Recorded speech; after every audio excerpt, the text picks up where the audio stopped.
Pornography দেখে অনেকেই মূলত পুরুষরা তাদের যিনি স্ত্রী আছেন বা সঙ্গী আছেন তাদের ক্ষেত্রে অনেকটা বিরক্তিকর বা অনেকটা মন খারাপ একটা ভাব থাকে। কেন? এটা আসলে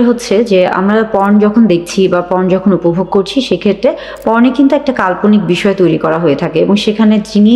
নায়িকা বা স্ত্রীর রোলে ভূমিকা যিনি পালন করছেন সেক্ষেত্রে কি হয়, তাকে এমনভাবে দেখানো হয় তার যে শারীরিক অবকাঠামো বা তার যে শারীরিক কার্যক্ষমতা বা শক্তি সেটাকে কিন্তু আসলে অন্যরকমভাবে, আমরা যদি বাংলায় বলে থাকি খুবই সহজ ভাষায়, যে সেটাকে আসলে এডিটিংটা এমনভাবে করা হয় যে যেন মনে হচ্ছে যে তার মধ্যে কোনো খুঁত নেই, তিনি একদম নিখুঁত। তারপরে তিনি যখন তার স্ত্রীর সাথে মিলিত হন তখন তার মাথার মধ্যে অনেক সময় পর্নে তিনি যাকে দেখেছিলেন নায়িকা হিসেবে বা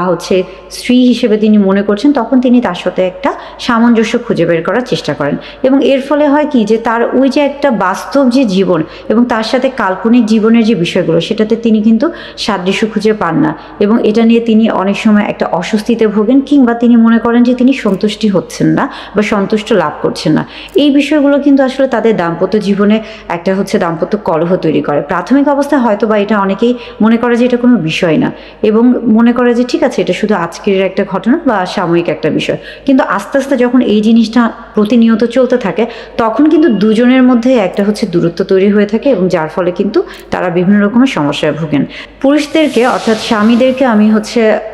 আবেদন করছি যে আপনারা কখনোই পর্নে যাদেরকে দেখছেন বা পর্ন অ্যাক্টর হিসেবে যারা কাজ করছেন, মূলত এই ক্ষেত্রে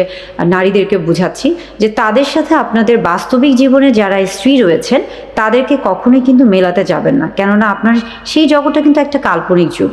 বা কাল্পনিক একটা জগৎ এবং আপনার বাস্তব জীবনে যিনি আপনার সহধর্মিণী তার সাথে কিন্তু আপনার জীবনটা ছোট অল্প সময়ের জন্য না, এটা কিন্তু একটা লম্বা সময় এবং এই সময়টা অবশ্যই আপনাকে খুব ভালোভাবে বিশ্বস্ততার সাথে